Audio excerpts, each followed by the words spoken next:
Stoa is a digital campfire where we cohere in dialogue about what matters most at the knife's edge of what's happening now.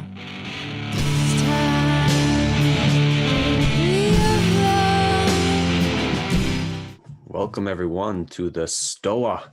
I'm Peter Lindbergh, the steward of the Stoa, and the Stoa is a place for us to cohere and dialogue about what matters most at the knife's edge of this very moment. And today we have Daniel Ingram in the house, and you can see Daniel for his video. He's at the actual Stoa. I don't know how he got there, but I'm very grateful that he's there. And Daniel is, of course, the author of Mastering the Core Teachings of the Buddha, an Unusual Hardcore Dharma Book. And for those of you who know me, like I'm just your normie Stoic who knows nothing about Buddhism, but Daniel has been recommended to me for years. So I'm very excited to have him on the Stoa. And how today's going to work, Daniel's going to share his thoughts on the book and his teachings for about 15 minutes. And if you have any questions, throw them in the chat. I'll call on you, unmute yourself, and you can ask your question to Daniel. If you don't want to be on YouTube, because this will be on YouTube, just indicate that and I will read your question. And if you have questions right now, if you're already familiar with his work, feel free to put them in the chats now. So that being said, I'll allow Daniel to unmute himself. Daniel, welcome to the Stoa.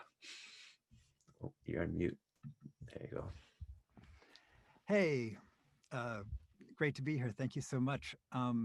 So hardcore Dharma, right? So a little bit of history.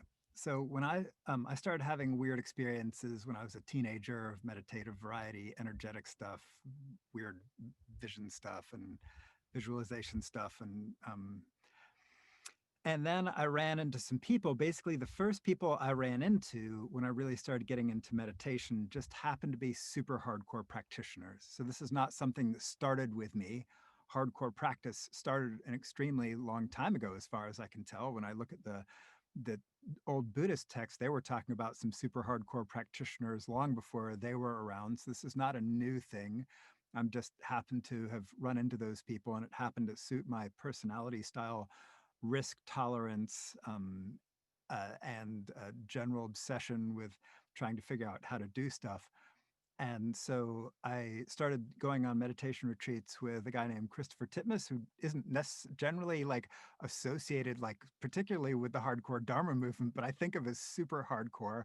He was a monk for 6 years. He did like a long, like 9-month, may have been solo retreat, and got into a lot of powerful, deep experiences, real transformation, and constantly talked a lot about actually doing the stuff in the old books, you know, deep transformations of consciousness, real profound integrations of that into our life, deep states of mind, and all of the stuff that the nuns and monks back in the day were doing. And then I also ran into a guy named Bill Hamilton, and Bill Hamilton, by the time I ran into him, had done like, I don't know, 6 years of intensive retreat or something like that, and trained with people like Sayadaw U Pandita and the Mahasi Sayadaw tradition, who was super hardcore. And these are, you know, Burmese badass meditators that like to replicate the stuff in the old books that the badass meditators were doing back in the day. And that just sounded super cool to me. And the fact that it was even possible was just amazing to me, because I wouldn't, you know, before I ran into them, I didn't really think this was something you could seriously do. I had had a few experiences, but they were nothing like what these people were talking about in terms of intensity, technical mastery, range, competence, all of that, reproducibility. And so when I started going on intensive retreats, I started having some more experiences that were very strong and interesting. And when I looked in old books, I found stuff that looked a lot like those experiences. And then I also was sitting with a guy named Bhante Gunaratana, who was a very hardcore Sri Lankan dude. And he would give Dharma talks where he was talking about like powers and deep concentration and, you know, strong jhanas and stages of awakening and Nirodha Samapatti, which is this advanced concentration state you could get into. And that was also clearly his thing. And while Bhante Gunaratana is routinely not associated with the hardcore Dharma world either, I was totally inspired by him, and he was clearly a really hardcore practitioner. And this contrasted starkly with what is you find in a lot of the meditation world, which I would like to say it can be fine for people. Like if what people are looking for is something on the light end, gentle, not technical, not very phenomenological, very accepting of whatever arises, not dedicated to technical mastery, reproducibility of techniques, or any of that kind of stuff, then cool, right? So, and a lot of people don't like that, which I get. So I'm not trying to say everybody should be hardcore meditators. I'm just trying to say there is this world of hardcore meditation out there for people who like that, just like there are people who do power walking and people who do ultra marathons. And this is towards the ultra marathon side of that, or there are people, who, like to climb stairs in the office. And then there are people who climb Mount Everest. This is sort of the crazy people who like to climb Mount Everest and just know this world of meditation, obsession, and practice exists. And so, uh, what's come to be called the hardcore Dharma movement, which again is not new, is basically categorized by an obsession with replicating the stuff in the old texts, right? So that's one of the first things. Like they were doing this stuff. How did they do it? Looking at their techniques and trying to replicate those, usually using very high dose practice. So you might be practicing 10, 15, 20, 22 hours a day, which I know seems impossible, but can actually be done. That wouldn't necessarily all be sitting usually, but like sitting, walking, maybe standing, maybe some reclining, often in silence, but not always. And really having a low tolerance for the stuff the mind generally does, which is sort of wander to thoughts of past and future and psychology and all that stuff. Not that all of that can't be extremely valuable work, but when doing hardcore technical practice, there's generally people swing far towards the other side of what is the quality of attention? What is the phase of attention? How fast and precise can I get attention? Can I perceive phenomena 10, 20, 30, 40 times per second? Can I tell you the exact frequencies of the pulses of attention I'm experiencing? Can I, cultivate strong jhanic or meditative factors? Can I increase the amount of rapture or equanimity, just like you would dial up certain qualities in your experience? Can I, replicate some of the stuff that deals with powers or entities or some of the strange stuff you find in the old books? And regardless of ontological implications, can I have those sorts of experiences? Now, for some, it also involves extremes of morality as well. So like, renouncing, some people will renounce various things. And there's debate in this world about how much renunciation is required versus helpful, which is sort of two totally different considerations. And where this, I think, sort of interfaces with what you will find are relatively primitive understandings of Stoicism. So I've listened to, the audiobook of Marcus Aurelius's Meditations. I really appreciated that. There's one called The Antidote, Happiness for People Who Can't Stand Positive Thinking, which is, a very sort of self-helpy but nice kind of fun introduction to Stoicism. That luckily doesn't talk about Greek sexual practices, unlike Marcus Aurelius's book, and those sorts of things. And so I can appreciate some of Stoicism, and actually a lot of hardcore meditation ends up being very Stoic in some ways, in that to do it, one has to have a pretty high tolerance for pain, just straight up. You have to have a high degree of tolerance for difficult mental states. So basically, plunging into deep and challenging mental states is considered a normal part of hardcore meditation practice. In fact, sometimes intentionally cultivating very challenging or difficult mind states to learn how to navigate in that territory is part of the practice, as well as sometimes intensely indulging in the extremely pleasant states that can arise in meditation. And generally being obsessed with the quality of clarity itself, the clarity of experience, whatever it is, and being clear about that, and presuming that something in being clear about experience then really leads to better function. And better function is often one of the obsessions that people have. So people go into this to know, to do, to conquer, to escape suffering or to transform suffering, as well as sometimes to experience very unusual states, and then to sometimes high degrees of pleasure. So some people go into hardcore practice looking for deep jhanic states, very, very blissful or powerful experiences. Some people go into this looking for what would seem sort of the opposite, formless realms of deep tranquility and stillness, where the body is gone. But what's interesting is if you do this long enough, and you plunge high and low long enough, and sort of get to explore the wide range of hardcore technical meditation territory, eventually one becomes very stoic. So the highs become less interesting, in all honesty. One develops, as the Buddhist texts say, something of a dispassion towards them. The lows also become just sort of wispy little things of sensations in one's chest or neck, or little wispy thoughts of fear or past or future or whatever, that cause relatively little disturbance.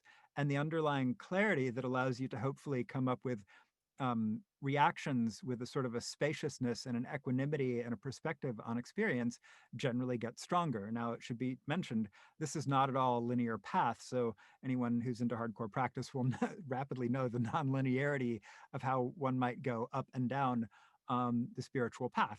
But in general, the point is that one can eventually gain some sort of a maturity about all of the highs and lows, which ends up looking very stoic because they end up just being experiences. I don't generally chase either the blissful or the transcendent or the sort of deep, strange experiences that much anymore, though sometimes it's interesting to do.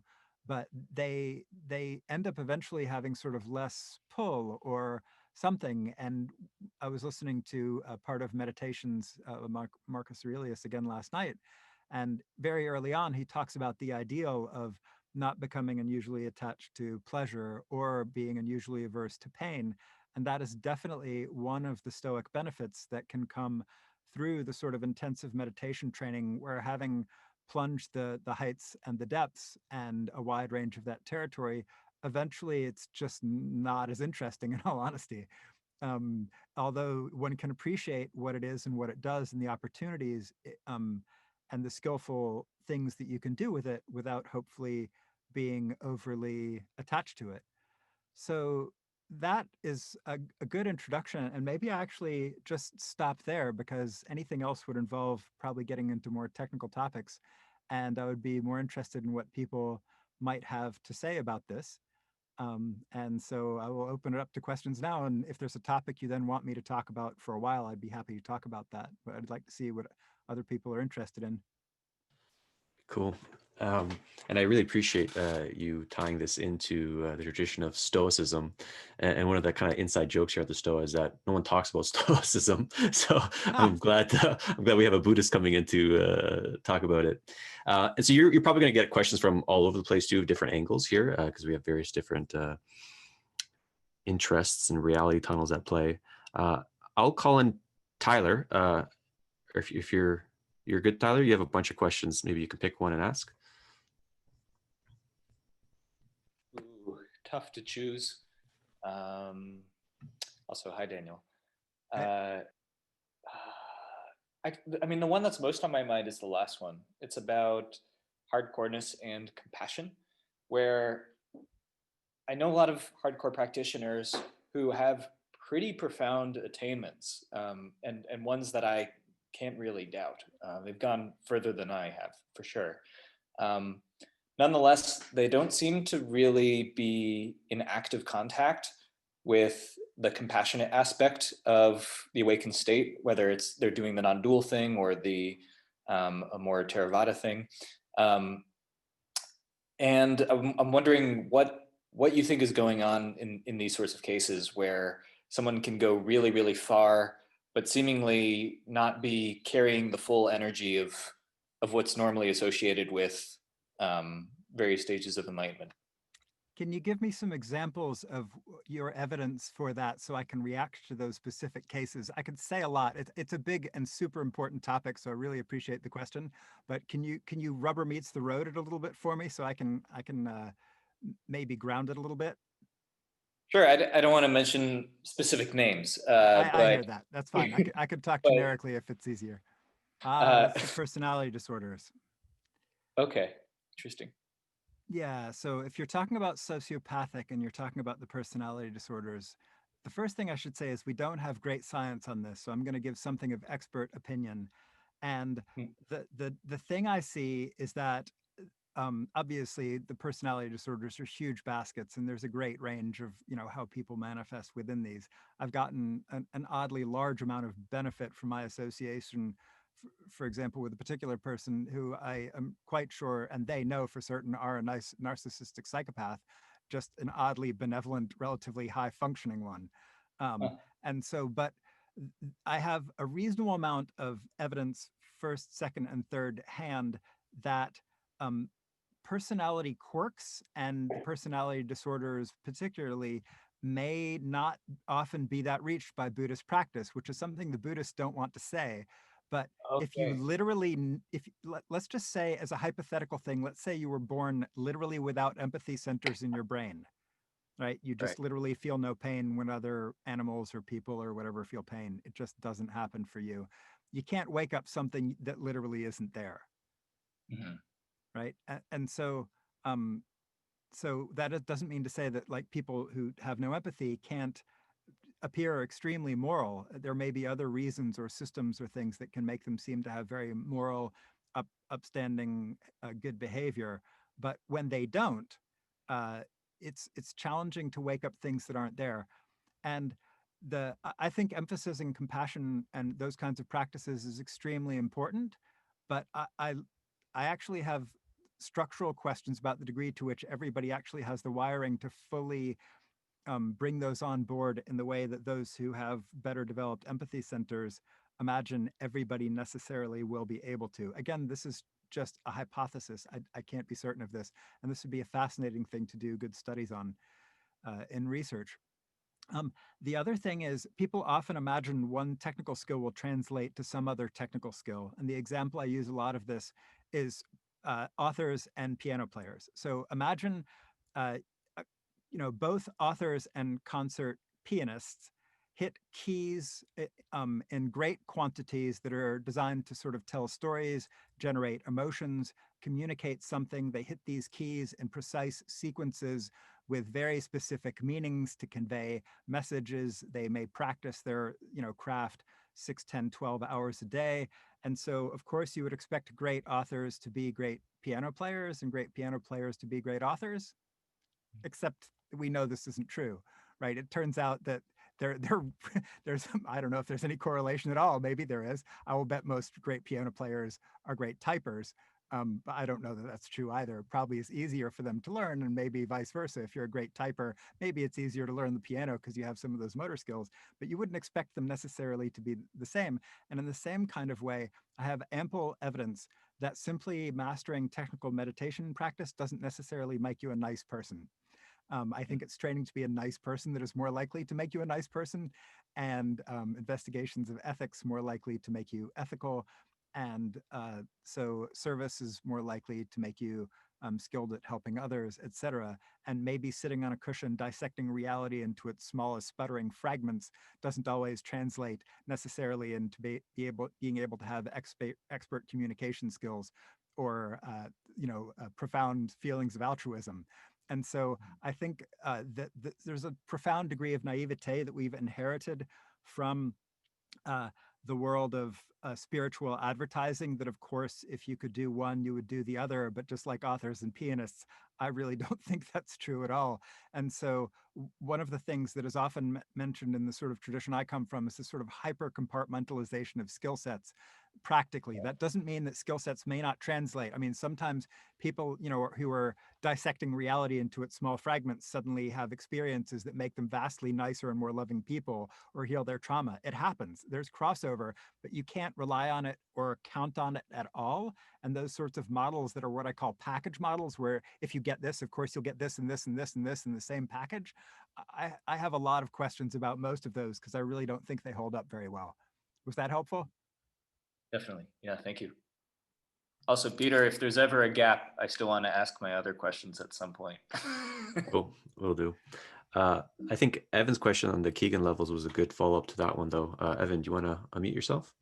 Sure, yeah, let me scroll up. And Daniel, I just want to take the second while I'm scrolling up to thank you. Your book has been a hugely valuable resource. I spent a decade and change figuring out a bunch of that stuff in there. And now I have one source I can just give to people with all these awesome maps and practices. And just, you've done a great service for the world with that book, and especially making it available for free. So I just thank you so much. Yeah, thank all of So the people who were kind enough to train me in this stuff and support me, and all the monasteries and people who cooked and cleaned. Oh, there's a tremendous amount behind that. So, yeah, realize it's, yeah, consider it a fully recursive thank you then. yeah. So my question is, I've been spending a lot of time recently trying to figure out the degree to which the axis of development we might call awakening is or is not orthogonal to the axis of development described in adult developmental models such as Keegan's. So my current thought is that there's some relationship, at least, between, say, Keegan's stage 5 meta-systematicity and the Theravada third or fourth path, or something in that vague vicinity, as in that one may be a prerequisite for the other. But I'm very unclear on this. So I'm curious to hear your thoughts on this, and just in general, the relationships across different axes of human development.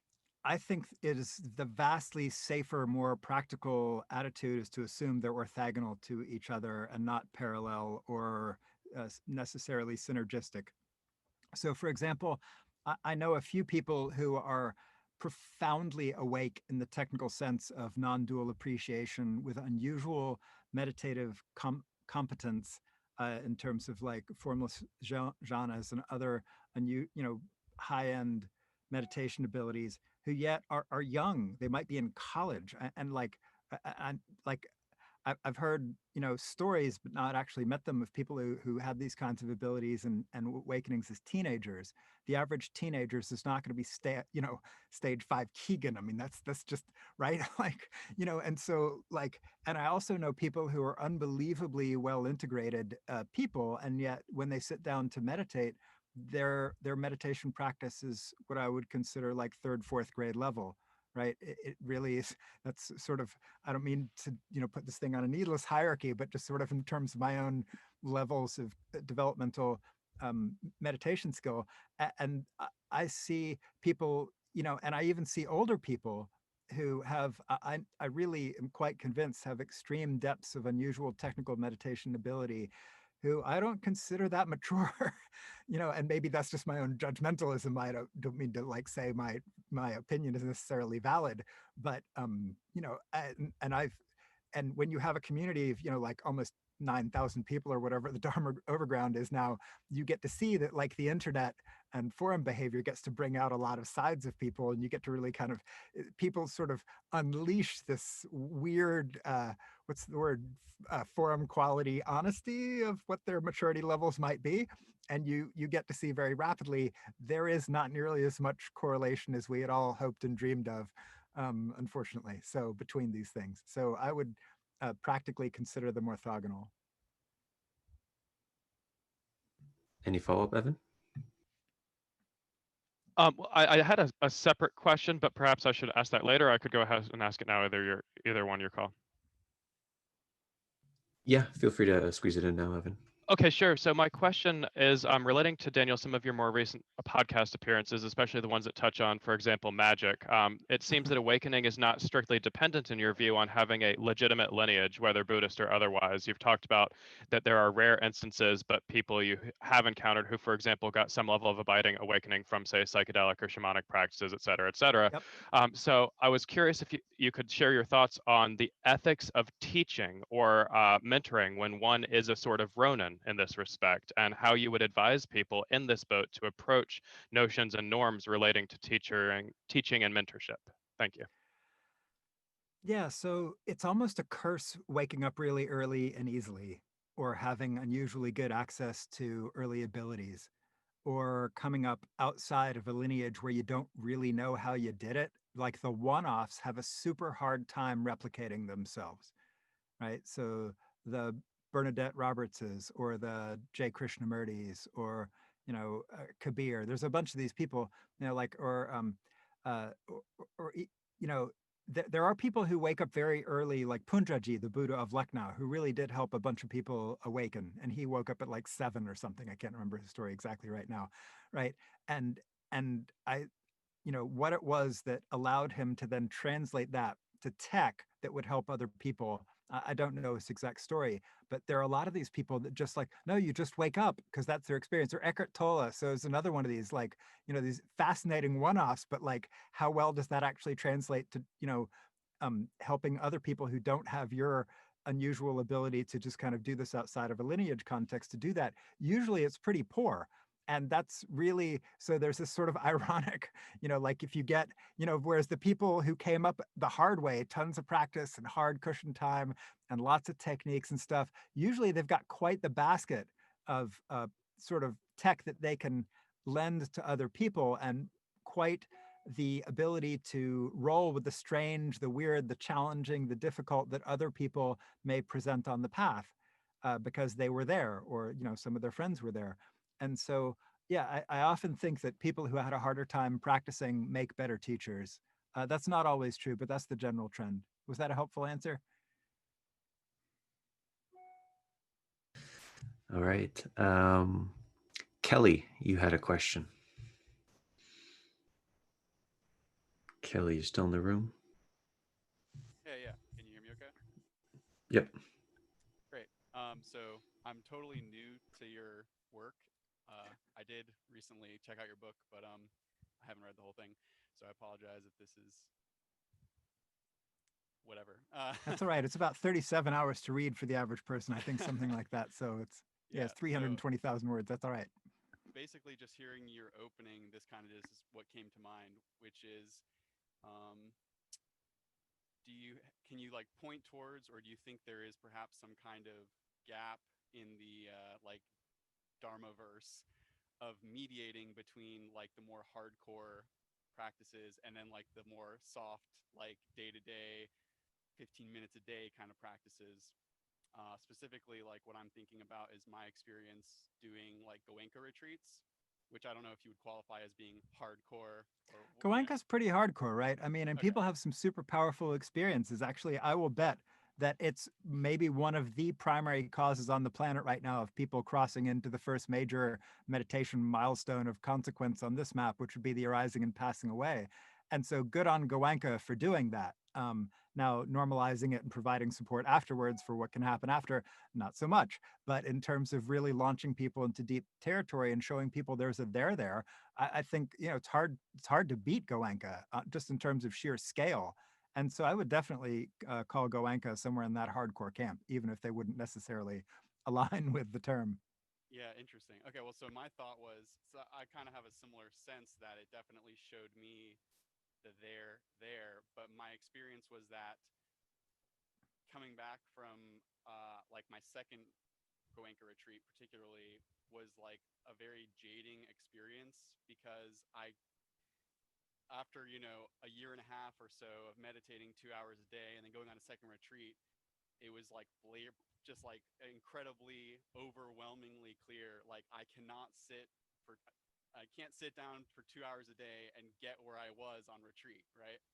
And Well, so it's like, yeah. yeah, so is there a space in between, or like some kind of opportunity to like mediate that the tension there, or is it just a matter of like if I started to feel like this urge, like I need to renounce, like I need to, because I know I can't get there from where I'm at, but it's like, is that just what I have to do, just renounce? What do you Yeah, think? so that's the problem. So if you found out there's a there, that usually means crossing a stage called the arising and passing away. And I would just read chapter 30 of MCTB. It's online for free at mctb.org. And it will talk about the stage of desire for deliverance, right? Which is, the classic thing where people have, gotten a taste of the thing, and now they're looking for greater depth. Daily life is not enough. They start stripping down their life, wrecking their finances, relationships, jobs, careers, etc., and ramping up spiritual practice, wandering off to Asia, hanging out in monasteries, going on more Goenka retreats, whatever it is, doing psychedelics, going off to, the jungles of South, America to do things, etc. And suddenly you're on the ride, as we call it. And the problem is, once you're on the ride, then you need facilities and teachers and friends and peer groups that are designed for that ride, and tolerant of the strangeness and the instabilities and the sort of weird mix of like obsession and zealousness and darkness and inspiration and all of that ride can be, as well as the complicated emotional highs and lows. But So, and then the question is, what's in the middle? So what, a lot of people do. So for example, when I was in middle territory, I stripped down my life pretty extensively. I was working about a 25-hour a week job and practicing, 3 to 5 hours a day. And that got me a bunch. And then, all my vacation time went to retreats, and I quit jobs to go on retreats. I, quit I quit educational studies to go on retreats. Oh, it just started disrupting my life, but also enhancing my life. I am happy I did all the strange things that I did, but it was a challenging ride in the middle period. And connecting with communities such as the Dharma Overground, which is a free online forum that I helped co-found with Vince Horn and now run and pay for and all that. You can go on there and connect with whole communities where this is kind of their life, right? You generally end up on the Dharma Overground when that's a substantial part of what's going on with you in your own path. So yeah, I would recommend, and then getting community and normalizing the stuff and seeking friends who are in a similar predicament is highly recommended. Makes it a lot easier. There are other communities too, like Awake Network, and there's a bunch of them. You can find them. All right. Stream entry subreddit, Tao Bums, Matthew, do you still want to ask your question above about the student-teacher relationship?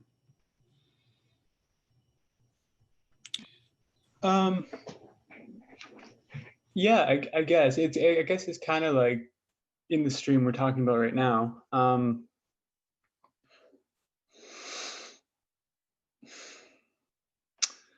So yeah, I guess I wanted to question you about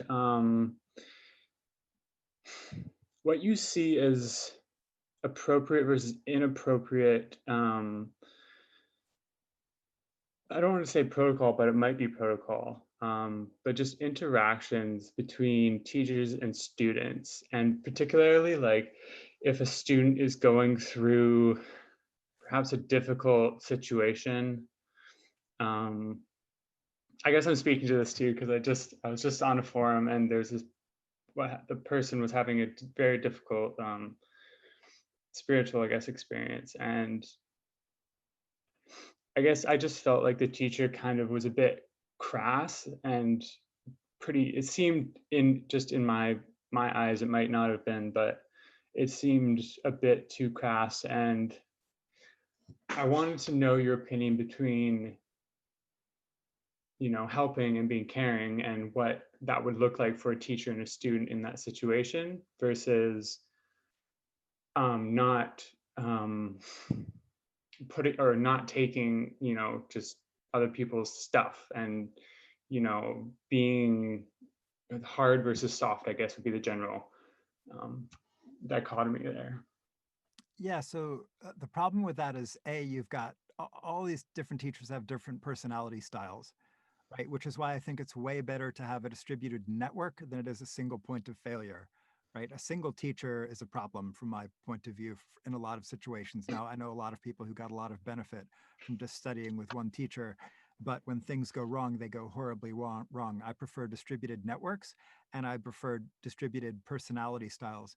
So I think, like, for example, Christopher Titmus, who I sat with a bunch early on, could be he was he was a super nice guy and very loving and caring, but he also could have quite a bite to him sometimes and sort of throw lightning bolts. But he tended to surround himself with these super soft, really nice, super gentle, very heartful, quiet, empathetic listening, tell me more about that kinds of people, as opposed to him, who was likely to make very strong pronouncements, which often had a tremendous amount of wisdom in them, but had a very different quality in terms of the degree of force that was behind them. And I also have known teachers that people got a lot of benefit out of sitting with who were just total hard ass, basically assholes, like Sayadaw U Pandita, who trained, who's unfortunately passed away, one of the greatest, Burmese meditation masters of the 20th century. But, he was a total asshole. Every single person who ever sat with him was like, he's an asshole, right? That's just his nature, period. And he could really piss people off. Like, was he doing it compassionately? Yes, but could he be really harsh and scream at people and, pound his fist and say, "You must note the primary object," and stuff like that? Yeah. And that also super doesn't work for a lot of people, right? And so that's why, luckily, there's a lot of teachers out there. There's a lot of styles, and you also never know when a teacher might be having a bad day, or they might just be like totally tired of that person bringing that same thing to them again and again, and they kind of want to push them away. Like, it's okay to sort of push people away and try to, make them go somewhere else. Not everybody's a good fit for everybody's style. I don't know the background of that conversation, so I can't comment on it at all, really. Um, and it is true that teachers can be having their own very hard time. You never know what's going on with them. They might have just, heard their loved one had died, or they might be, just super tired after a long day of dealing with internet forum trolls, or who knows what it is, right? And so, I don't mean to cut them some slack. And then, some of that is just, I would say, really inappropriate and unnecessary, right? So sometimes people are just truly unnecessarily harsh and unkind and uncaring, and that's just unfortunate. But again, technical practice doesn't necessarily make people nice people or able to always be great, empathetic listeners. And, is it possible that occasionally, harsh words really are able to catalyze change? Yes, there are situations that respond to those, right? That do respond well to strong language, although it's often hard to tell a priori, right? So who knows? And yeah, so obviously it's a really complicated topic. I have some pretty harsh words for some groups in my book, and some people super appreciate, and some harsh commentary, and some people super appreciate that, and some people really don't. And it definitely has caused me a reasonable amount of trouble and also caused some benefit. So anytime you push hard like that, you just have to recognize there will be aftershocks, and not all of those are nice if you end up teaching yourselves or, making social commentary. Any follow-up question, Matthew? Thanks. No? Cool.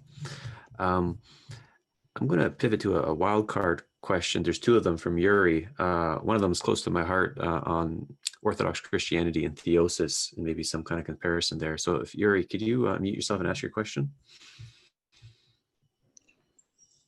About theosis? Yeah, let's start with that one, then you can do the political one. Okay, so I'm an Eastern Orthodox Christian.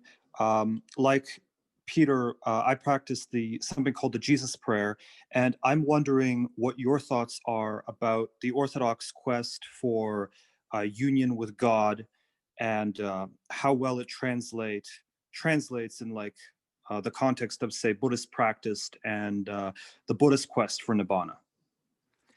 Yeah, so that's a great one. Obviously, Buddhism is in some ways full of deities, but it is certainly lacking in general monotheism. And the Greek Orthodox or Eastern Orthodox traditions, as I'm no great scholar of them, I should, state straight out of the gate. But I have a little bit of appreciation of what's in the Philokalia, with little bits that I've seen. I'm not even sure the whole thing is actually translated into English. If it is, I don't know that. The last time I checked, reasonable number of years ago, I don't think I could obtain it, even though I had looked around.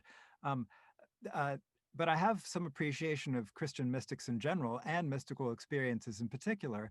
And it is super common for people even doing Buddhist practices to have a powerful sense of the divine, right? So powerful sense of divine love, of divine presence, of the sense of awe, of the sense of unitive connections to higher powers. It turns out, even on Buddhist meditation retreats, those are relatively commonly reported. And so these are experiences that are found across an extremely wide range of traditions, and they seem to be, specific religious traditions generally don't like to hear perennialism unless they think there is only one God, and of course, so all gods are really that God. But it appears extremely broadly described across a lot of traditions to have some sort of unitive divine experiences that people really feel are that and were that. And this can be incredibly healing, incredibly informative, definitely worth cultivating. Now, so yeah, and those are experiences a lot of people very validly go after. And I myself have benefited a lot from the writings of various Christian mystics, in particular Interior Castle, St. Teresa of Avila, and St. John of the Cross, the great Carmelites, and but others like Thomas Merton, etc., and Bernadette Roberts. Now, Bernadette Roberts becomes this super interesting case. Do you know her stuff? No, if you don't know Bernadette Roberts, you should check her out, because she's pretty much the most Buddhist of the Christian saints, because she ends up getting to this profound sort of no self place after a lot of divine experiences. And so it is definitely true that um, uh, so certain aspects translate, like the no will but thine translates. So if the total lack of any sense of centralized agency, doer, knower, controller, beer, that's very Buddhist, right? So that sense of that aspect of the divine marriage is very common. The sort of dissolution of the sense of a center point and sort of dissolving into all of experience as sort of something of a sort of dissolving some of those artificial boundaries is also very Buddhist. And also very Christian. Now, where it breaks down is if you take Buddhist practice far enough, if you take it really quite far, but not as far as it can go, people can get into these super unitive experiences where they seem to be tapped into a stable all ground of luminous, timeless being or something, right? So some sense of something very transcendent, stable, all-encompassing, universal, etc. However, that eventually by some can be perceived itself to be unstable, and then we're back to no self, right? We're back to perfect transience, we're back to immediacy, we're back to nothing that could survive or exist or be eternal or be a separate divine entity that was continuous or existing across times. And so so that's where Buddhism and Christianity suddenly do not align in the same kind of way. But you can actually go quite far in Buddhism before running into that tension. I should also mention, when I got stream entry, I had this experience of like sort of little God and big God that was everything and me, and they all literally collapsed into each other. So actually the way I attained to what I think of as my first deep end Buddhist realization actually happened contemplating the divine and the unity between consciousness, power, that basically if God is everywhere and God is everything and all power comes from God and all knowledge is God's and God is all knowing and God is omnipresent, then sort of the next logical thing is somehow if I have consciousness, it must also be divine consciousness. If there's power, it must also be divine power. And that obviously could be taken in a narcissistic, terrible, pathological direction, or it turns out can also be the basis of real realization that's actually transformative and really helpful. And so, yeah, so those are some of the overlaps and the differences. Was that helpful? Do you want to sneak in your question on politics, Yuri? Oh, yes. So, well, thank you for that answer, Daniel. My next question is more political. My experience in kind of the Western Dharma circles is that they are overwhelmingly dominated by progressive leftist individuals. I'm wondering if you could comment on why you think that is, because that certainly hasn't been the norm in other religious communities that I've encountered. And I'm also wondering if you can give some words of advice to kind of right-wing Dharma practitioners. And by right-wing, I want to clarify, I don't mean Ben Shapiro / Charlie Kirk supporters. I mean a right-wing as in like the followers of Julius Evola and the traditional school and whatnot. Yeah, so obviously that's a super complicated topic. That could literally be a whole podcast, and I would not give anything like a definitive answer. Your mentioning of the trend is clearly true. Although, if you, I have friends who are seriously on the right wing end of things. Now, it's worth mentioning that when I look at the American political spectrum, I actually think it generally starts at center right and moves towards far right. So you also have to remember when you talk about the American left looks like Tories or farther, right? So the Tories generally wouldn't, objectly, talk about dismantling, uh, the whole National Health Service. although they might talk about privatizing parts of it. Whereas, it's taken a long time to get the American left, as we call them somewhat euphemistically, to actually seriously consider universal healthcare.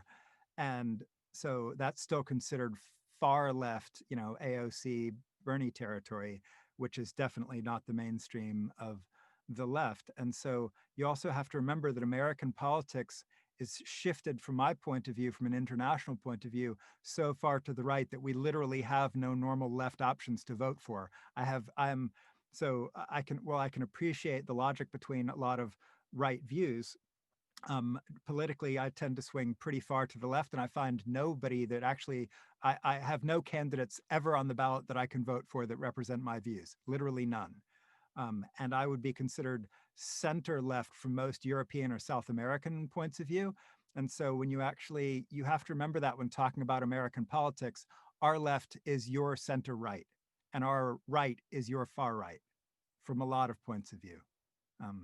We don't have universal education paid for. We don't have universal health care.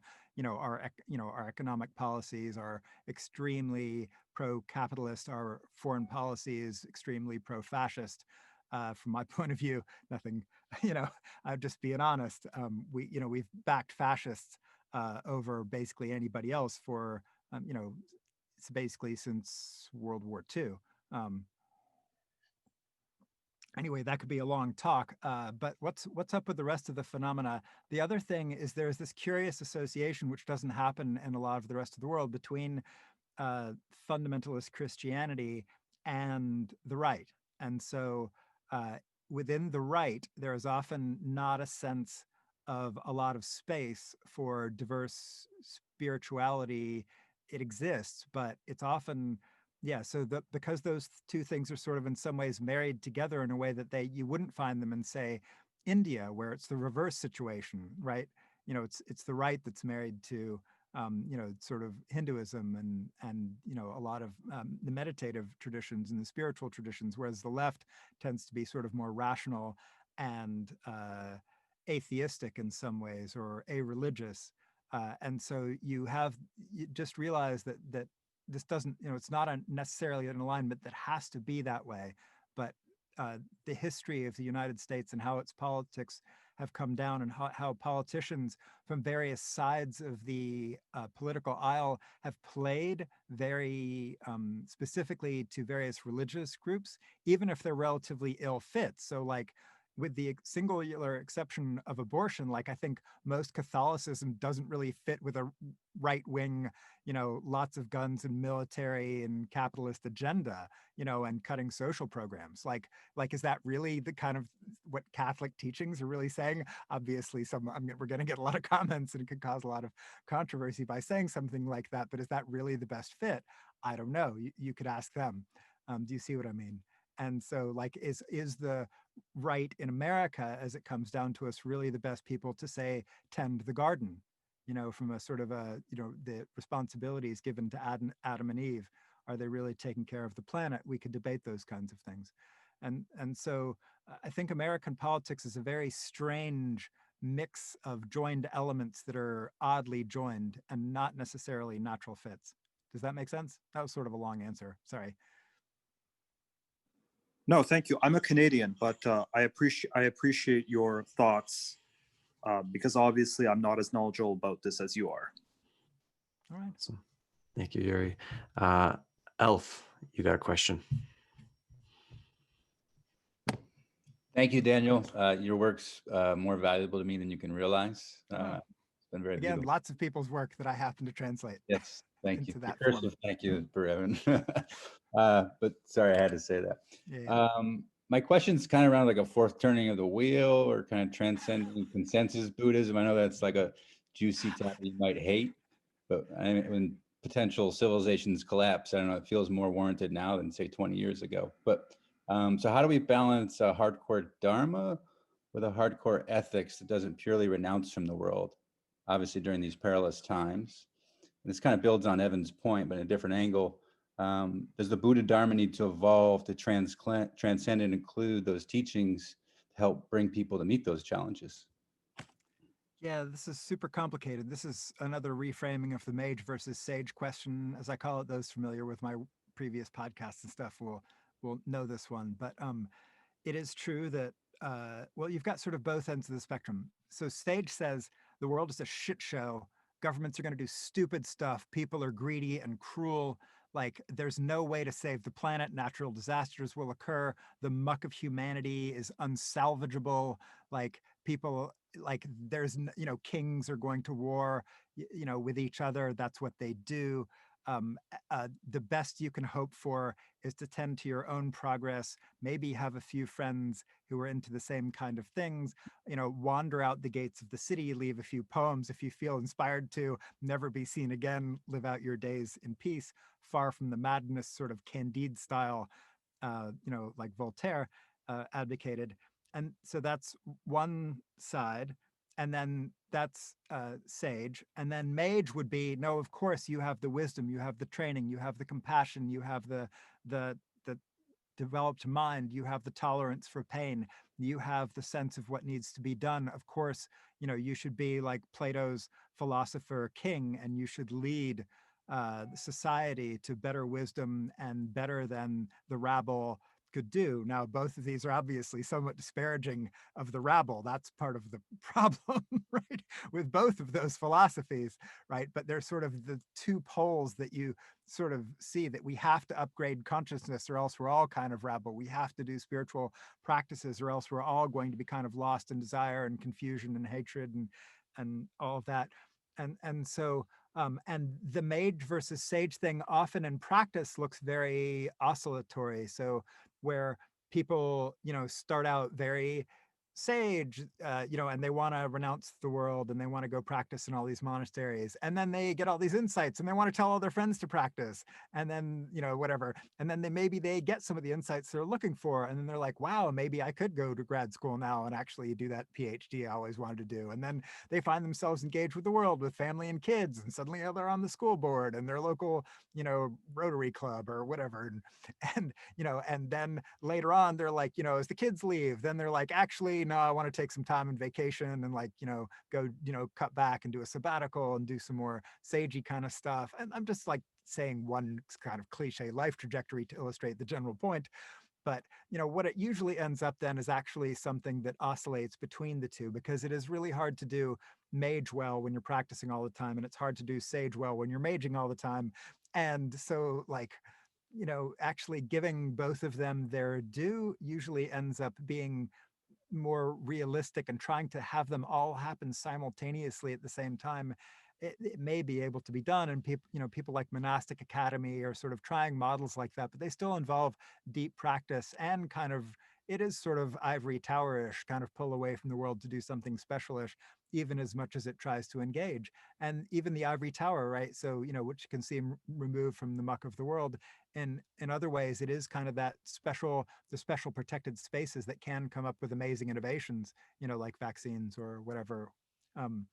And so, yeah, usually something in the fluidity of the oscillation between the two looks like better than trying to do them both at the same time or just picking one or the other. Yeah, that resonates strongly with my last 5 years. But I asked you an unfair paradox of the equanimity of what is and cultivating that, and the compassion to make it better. My brain can't get over like trying to think of a meta-modern Dharma that can help the masses not have to manage that fluidity on their own.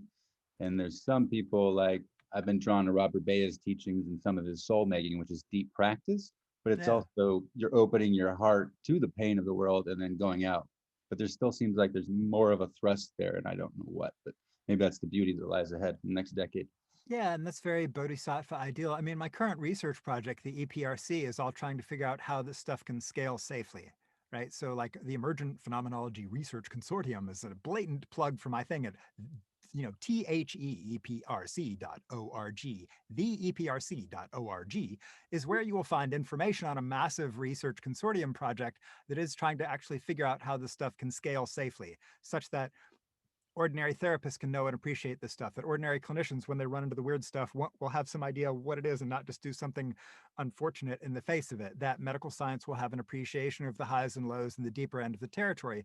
I mean, when meditation started trying to get itself into the mainstream, it basically cut off the lows and it cut off the highs, and it said the safe bandwidth in the middle that we'll say is what we're going to sell is the safe little bit that we can safely get into the clinical stuff. And that opened a lot of doors, but eventually the compromise that happened because of that closed a lot of doors that now I think really are opening, and the medical establishment and the therapeutic establishment are now behind. And so if we can figure out how to get it such that there is scientific knowledge and good studies and longitudinal outcome studies and comparison of various methods and all that across big enough populations with rigorous, ontologically agnostic, non-tradition obsessed, sensibilities, then hopefully we will actually be able to have what it takes to get this into the clinical, educational, public, and therapeutic mainstreams, as well as national health policy, be part of national health services, and hopefully eventually we'll get the stuff into the DSM and ICD-11, that's, international billing codes, World Health Organization, and all of that. That's the plan. It will cost hundreds of millions of dollars and take a few decades, I think, but that's what I'm currently, actually my full-time gig is working to organize that. And that, unfortunately, is what I think it's going to take to scale this stuff. And it's not going to be quick, cheap, or easy, but I think for the kind of vision you have, it definitely needs to be done. Because, even if not that many people who do practice end up with the scary stuff, let's say it's 1 in 100, if millions of people are practicing, or hundreds of millions or billions, then that's a whole lot of people. And you need a healthcare system and a therapeutic scientific world that has some functional understanding of those. And so that's actually my big project, because I realized that's the primary bottleneck to that kind of vision. And I didn't see anybody seriously working on it. And then I realized I was blessed enough to be part of an amazing network of friends who were at Cambridge and Oxford and MIT and Harvard and all these cool places who had an appreciation of the need to do this kind of work. And so suddenly we're all finding ourselves in this great group with this great vision, trying to do this grand thing. So if anybody out there is interested in that kind of a project, helping with that kind of work, or helping to support it, do let me know. Be happy to talk with you. That was actually a question in the chat, so you kind of merged 3 with 1. So do you want to expand on that? Feel free, but I'm speaking for Peter now, and it's 3:58. So. Oh, sorry. Yeah, I actually was going to do an open invitation for this emergent phenomenological research consortium. If there wants to have a session at the Stoa, or multiple sessions where we can kind of do deep dives on it, I would love to have that here. That would be awesome. Cool. So I'll circle back via email with that. And we are approaching the top of the hour, Daniel. Is there any kind of closing thoughts or anything that came alive for you today? Yeah, ethics, the risks, benefits, and alternatives, right? If you're going to go into hardcore practice, understand the risks, understand the benefits, and understand the other things you could do. Do your research. Not everybody has to do this or should do this. There are lots of different levels at which you can do this. Make sure you go in eyes open. This is not risk-free, but the benefits can be quite amazing. It's sort of the high-stakes way to play the game. And so just appreciating those ethical considerations, I think, are the most important Stoic lesson for going into this eyes open and with an appreciation of all of that. So thank you. Beautiful. So I'll make some closing announcements in a moment, but thank you so much, Daniel, for coming to the Stoa today, directly from the Stoa. So that's a nice little bonus. And thank you, everyone, for the excellent questions. So some closing thoughts, upcoming sessions. Let me just pull up the website. Tomorrow we have The Way of Men by Jack Donovan, controversial manosphere author. That's going to be at 12 p.m. Eastern time, which should be a fun event. And we have a bunch of others you can check out on the website, thestoa.ca, the Patreon, and our Substack. So that being said, everyone, Daniel, thank you for coming to the Stoa today.